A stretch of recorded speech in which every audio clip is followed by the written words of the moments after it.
Welcome to the Infinite Frequencies Podcast.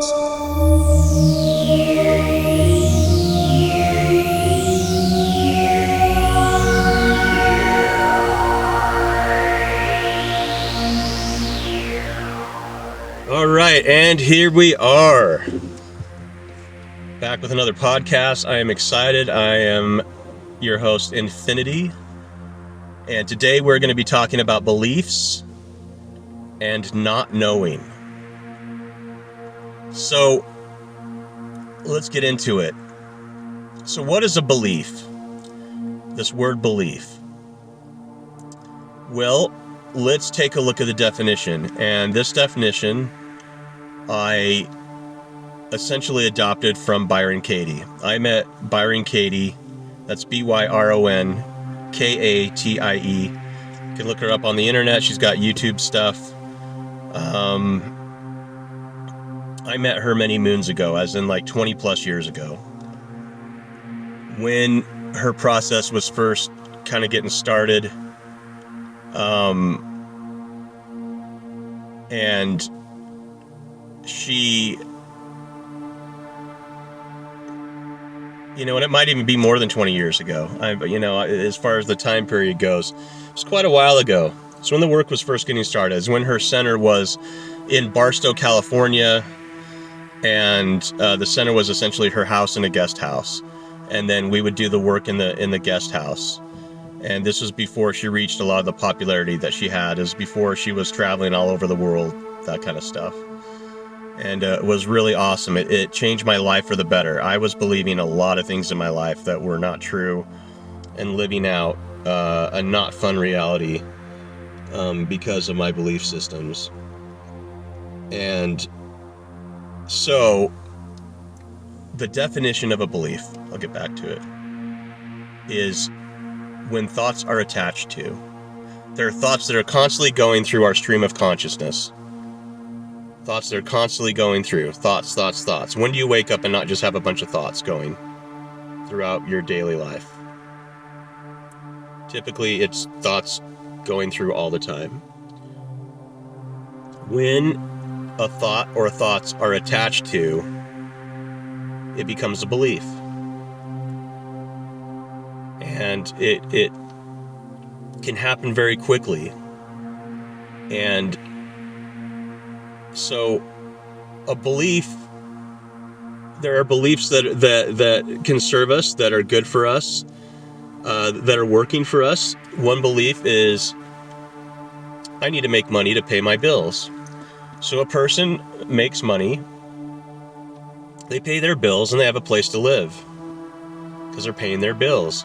Oh, they have a car payment, so they pay a payment on that car, and they have that car to drive.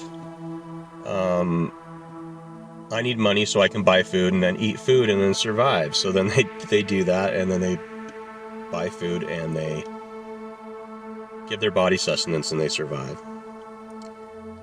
So that's a belief that's working for someone. Now there are other beliefs, say like, let's use an example for in relationships. And let's do it with men and women. So, and it could literally be the same belief on both sides. So let's say that for a man, he decides that women are untrustworthy, or just says to a friend, I don't trust women. And they have their proof. They have their proof in life on why they don't trust women. Women acted a certain way. And so then they attach to this group of thoughts called, I don't trust women. Well, if that thought is believed, I don't trust women, guess what they're going to keep creating in their life over and over and over again? Connections with untrustworthy women. They're literally going to create that in their life. The same thing goes if there's a woman and she decides that men are untrustworthy. I don't trust men. She is going to see that in her life because she believes it. That is, we could say, beliefs could be considered manifestors. If you're believing it, you're manifesting it. We're going to see that in our life. We're going to see that happen in our life when we believe it. And so we can have beliefs that work for us and beliefs that don't work for us. Now, one thing that Byron Katie says is that there is no belief that is true, as she has done enough inquiry in herself to where essentially her identity of what it used to be is gone. Her identity used to be a mother.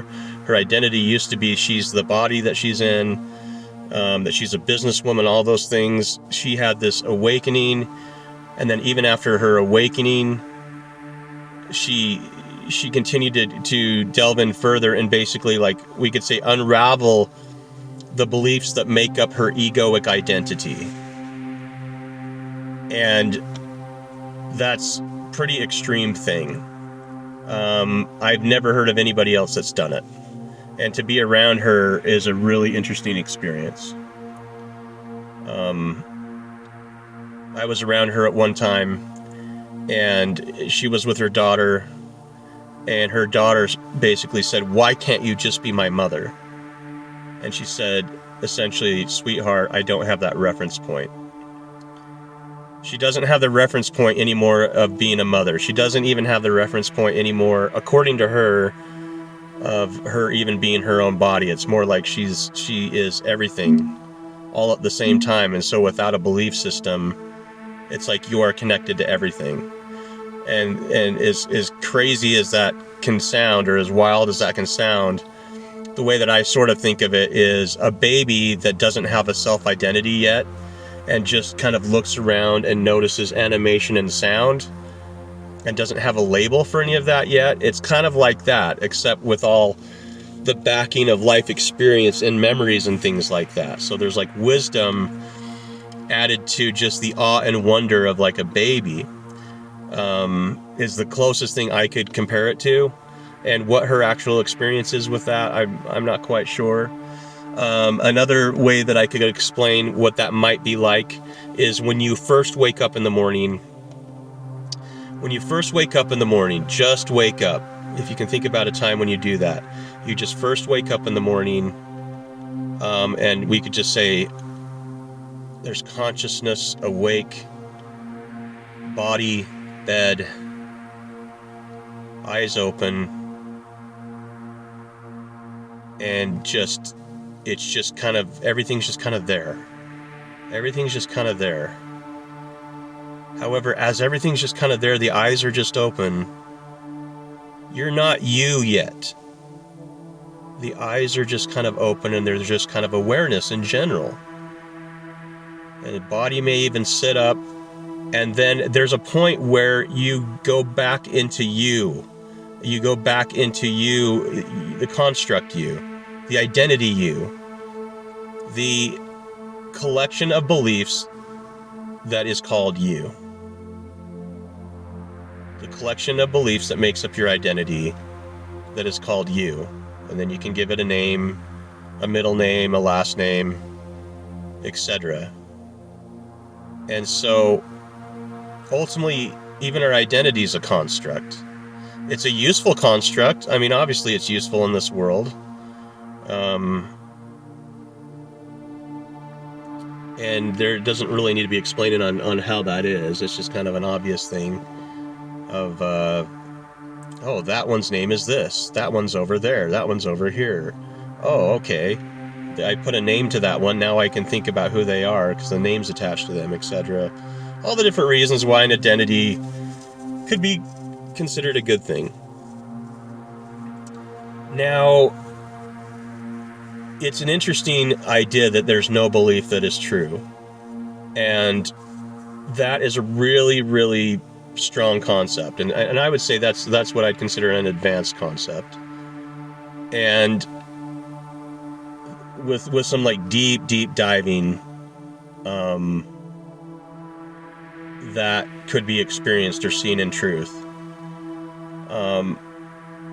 So we're talking a little bit about beliefs and about thoughts. And there's some beliefs that work for us. There's other beliefs that don't. Those beliefs, it could serve to question them.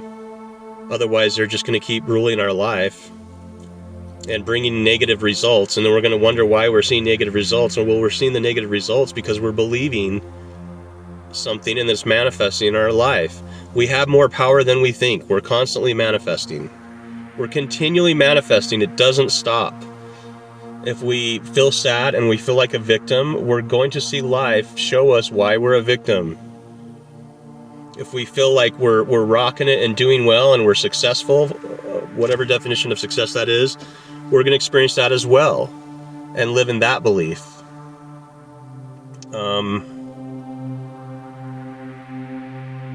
The thing is, what we could say about this idea of there's no belief that is true, it's what Byron Katie has said, there's no belief that is true, is this: we don't really know anything.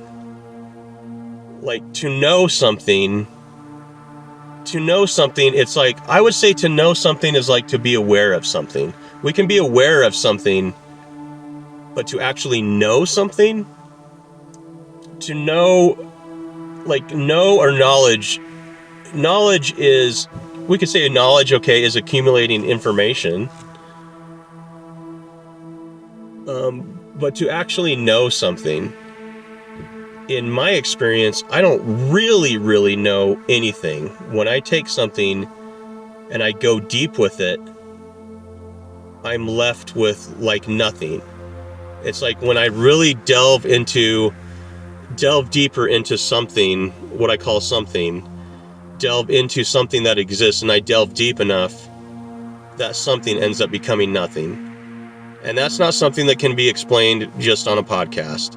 That's something that if you take a look at a particular concept, an idea, something that's considered real in the quote-unquote real world, and you delve deep enough into it and ask enough questions around it, it's going to appear more and more less physical. It's going to appear more and more like it is nothing. And so there is a common thing that our egoic nature likes to do. And that common thing that our egoic nature likes to do is to think that it knows something. To think that it knows something. And then if it knows something, it can attach things to that. If I know something, I am special. If I know something, I now have value. If I know something, I can now be protected because I know that thing, and now I know how to protect myself. If I know something, that something that I know is now useful, and now I can use it in all these different ways. Well, what if you don't actually know that something? What if you're just believing that something? Well, if you're believing that something and it's working for you, then that's okay. What I'm getting at is that there are times where we think that we know something and we are incorrect. The thing that we thought that we knew is incorrect. And then when that's discovered, it's very painful. It's like we're duped, except we duped ourselves because we're the ones that ended up believing it. And then wondering why life is showing us what it's showing us. It's because we're duped. We believe something that's not true, and it's very easy to believe something that's not true. We can believe anything that we want, it doesn't make it true. I'm going to say that again. We can believe anything that we want. It doesn't mean that what we are believing is actually true. Like, that's a big one. That's a big one. Because how many people are going around believing particular things? And let's say that there's a friend that's watching somebody go around and make some really interesting decisions in their life and wonder why they're doing it. Well, the person's probably making some of those interesting decisions. And when I say interesting decisions, let's say destructive decisions that is causing pain in their life and attracting drama and all sorts of other situations. If they are doing that, then they are believing something and acting on that belief, almost like it's programming, or it's like self-brainwashing or self-hypnosis. Living with a belief system is like self-hypnosis in a way, except sometimes people don't remember that they were the ones that actually believed it. So it's kind of interesting stuff. To me, it's really interesting because It's part of life.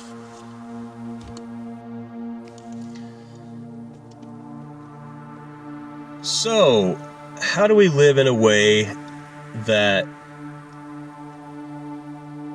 is more harmonious in our life? How do we live in a way where we're not believing certain things that are not good for us? Well, I would just say the first thing is just to realize that how pervasive thoughts are. They're always there. And to be open to the idea that if we're believing something, where it's like it's running a script in our life, and we're going to see that show up in our life. So here's, I guess I'll just give a few examples. So if I've known some people that have problems with how traffic is, they seem to blame it on traffic. They seem to argue with what traffic's doing. Whoever's in front of their car, how they're driving, that's a problem. They should be driving faster, or they should not be driving so fast, or whatever it is. And so every time they get on the road, I mean, they could have the underlying belief that I don't like traffic, or I hate driving. Let's just say it's I hate driving. If you have that belief, every time you get in your car, it's going to suck because you hate driving, right? You're going to find all the reasons why driving sucks and traffic sucks, and you've got this belief called I hate driving. It's just you forget that you're the one that's believing that. And so you get to have this crappy experience every time you drive your vehicle because you've decided that you hate driving. Well, if you didn't have that belief that you hate driving, your experience would be different. So that's an example of one that doesn't work. If someone decides that they do not trust who they're interested in dating, and I'm going to say for this purpose, trust the opposite gender. All right, so a man's not trusting a woman, or a woman's not trusting a man. As they go out dating, don't be surprised to find yourself seeing them or experiencing them be untrustworthy. They're being untrustworthy. That's going to show up. You're going to continually see that because you believe it. You're going to continually see that because you believe it. And you might even, more than just see it, and you could just say it's all them. You're going to act in ways perhaps that actually bring it about, that you're not even aware of, because you believe that. If you believe they're untrustworthy, you may even act in ways that live that out as a self-fulfilling prophecy. You live in ways that then affect them to where they act like they're untrustworthy. That's the power of a belief. That's the power of a belief, and we believe different things every single day. And so the whole idea is what beliefs are working for you and what beliefs are not. And so I am no official representative of Byron Katie or of the work. However, I did experience it in my life. I do experience it in my life, this thing called inquiry. And so I'm going to give the 4 questions and just talk about the turnarounds for a moment. And so here are the 4 questions. Is it true? Can I really know that it's true? What do I get for holding that belief? Who would I be without it? As far as I'm aware, that's pretty dang close to the actual 4 questions. If you want to actually look up what's the official 4 questions with the exact wording, you can go to the work website. Just look up the work or Byron Katie on basically any browser. And you can also find her on YouTube. So yeah, it's a free plug for her. It's helped my life immensely. So again, is it true? Can I really know that? What do I get for holding the belief? Who would I be without it? So I'm also going to give an example of a belief that could be written out and inspected. And just give a quick example of the work. Because this is just, really, it's just our mind that we're talking about. This is just our mind that we're talking about. So, I will do the first one the first one that I ever remember writing down, and I actually sat with Byron Katie, and it was basically this: I don't like my mom because she doesn't listen to me. Is it true? Yes, I said this the other day, and she just didn't seem to hear me at all. Can I really know that I don't like my mom? And that's the whole thing with the statement, is the whole thing. I don't know. Say that again. Can I really know that I don't like my mom when she doesn't listen to me? I really know that. Seems pretty accurate. Okay. So looked a little bit further. Now I'm doing this very quickly. It really only works. This stuff only works if you really go in and truthfully ask yourself, and truthfully want to know that you actually want to know the truth. If you just give it like a half-hearted look, you're not going to get any benefit from it. It's called the work for a reason. You've got to do the work to go inside, and going inside isn't always fun. What do I get for holding the belief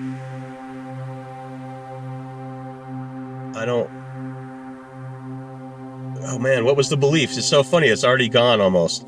I maybe have to go back and listen to this, but it's, I think it was just, I don't like my mom because she doesn't listen to me. Now that I think back, that's kind of funny. I don't like my mom because she doesn't listen. I think that was the first one. Anyway, if I may have switched this, then I acknowledge it's kind of funny. It's like something sort of like dissipated as I have been speaking this, so that's kind of funny. What do I get for holding the belief I don't like my mom because she doesn't listen to me? Well, I feel irritated with her. Amazingly, I feel like I don't like her. And there it is. It's almost like a self-fulfilling prophecy in and of itself. I don't like my mom. Boom, the statement. I don't like my mom because she doesn't listen to me. And that's the reason she's not listening to me, so I don't like her. It actually sounds kind of childish, looking back now. Okay, what do I get for holding the belief I don't like my mom because she doesn't listen to me? It's, what does that belief feel like, essentially? I don't like my mom because she doesn't listen to me. I certainly don't feel like I want to be around my mom. It feels, because of that belief, they've now become repulsive. Not because they are inherently repulsive, but because I'm believing that. So because I'm believing that,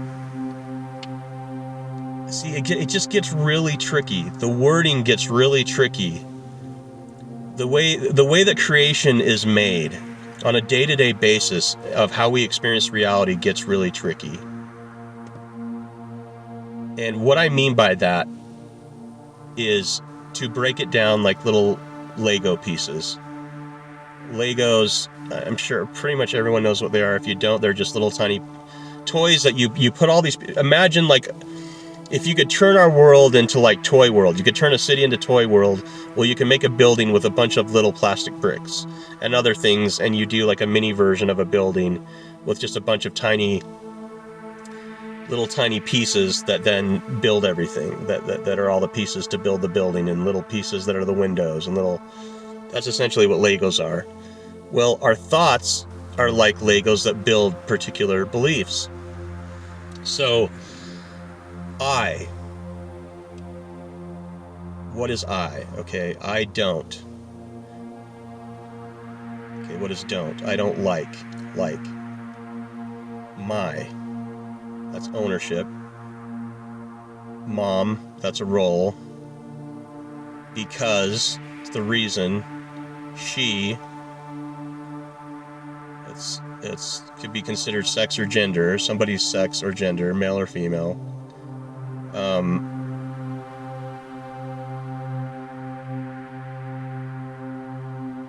I don't like my mom because, the reason she does not.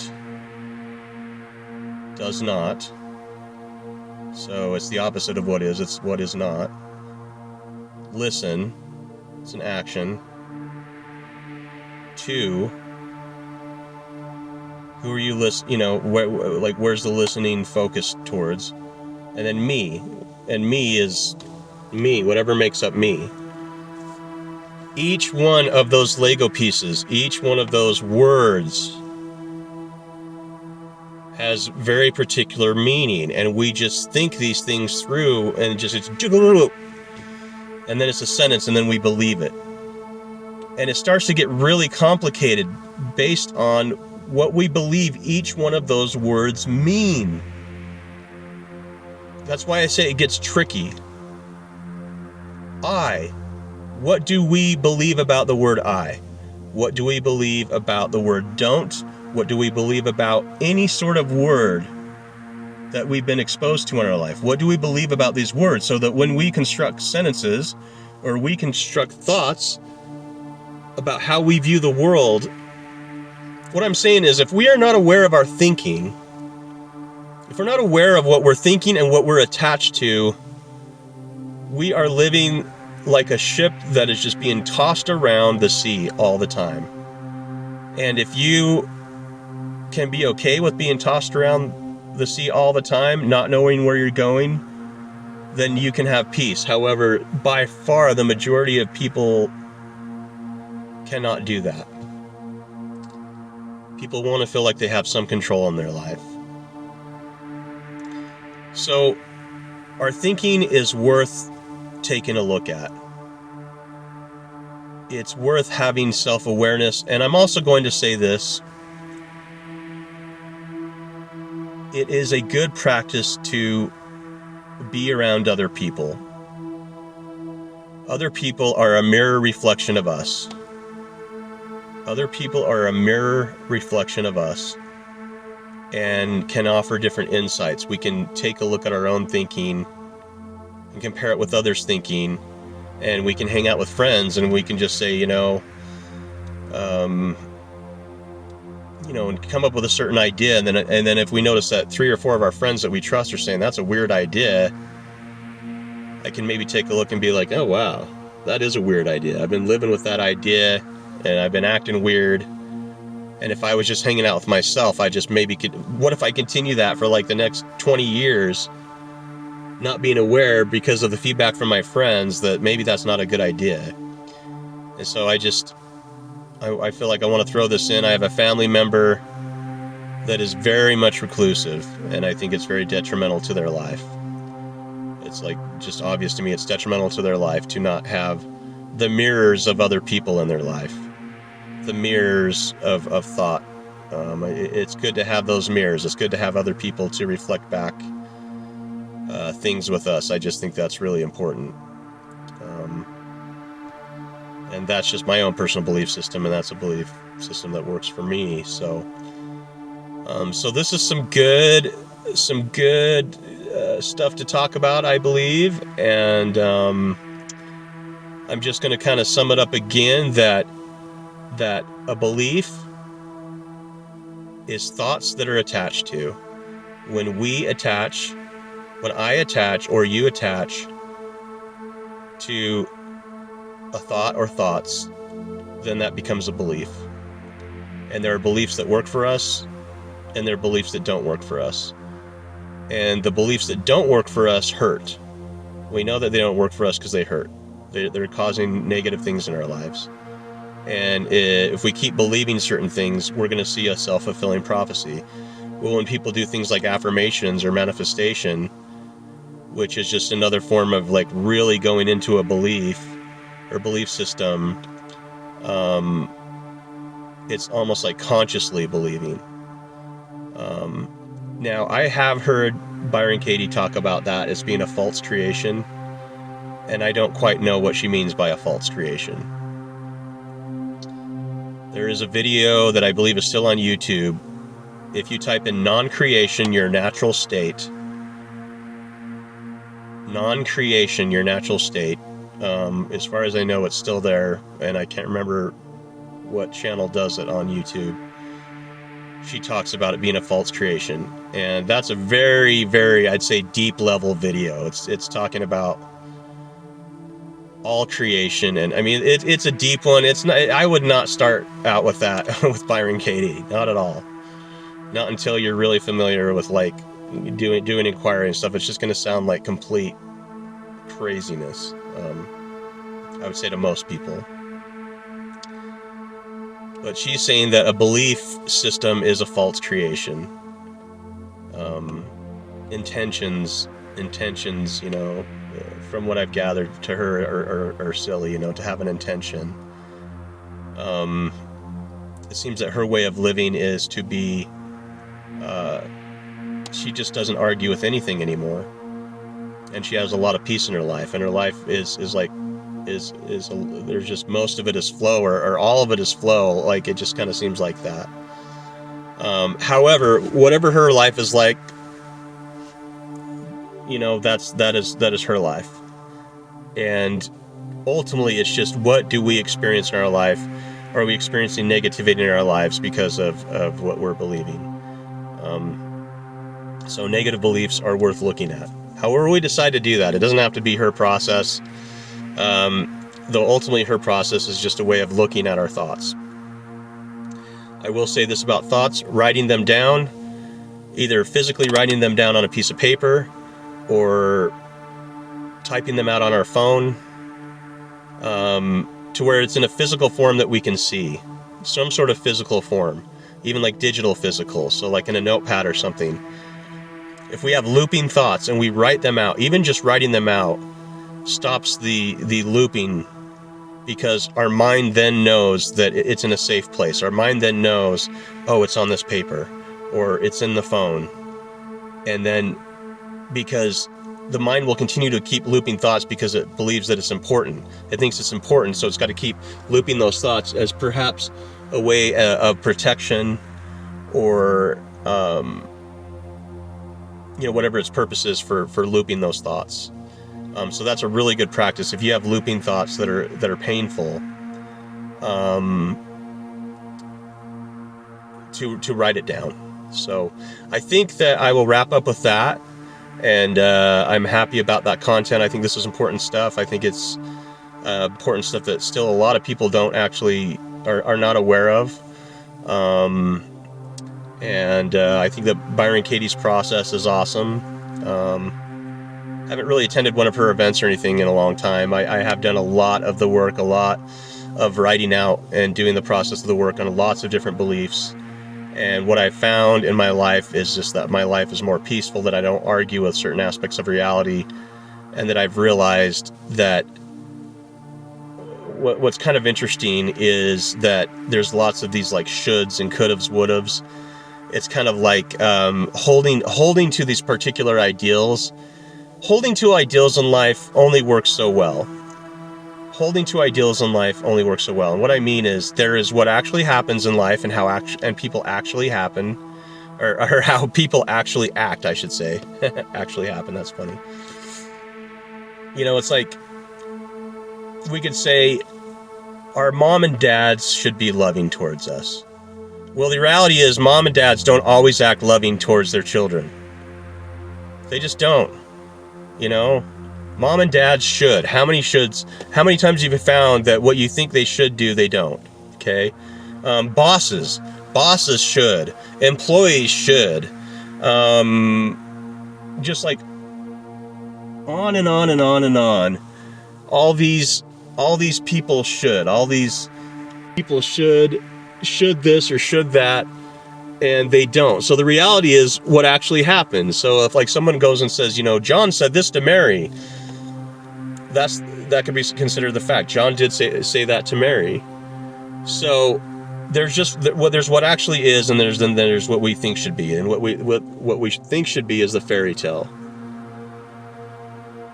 Life is not the fairy tale. Life is what is, and when we see what is for what it actually is, then there's a lot more peace. I'm going to go ahead and stop with that. And yeah, look forward to the next podcast. I'm not sure what the topic will be, but it will be something I'm passionate about. And have a wonderful day, evening, whatever time it is for you.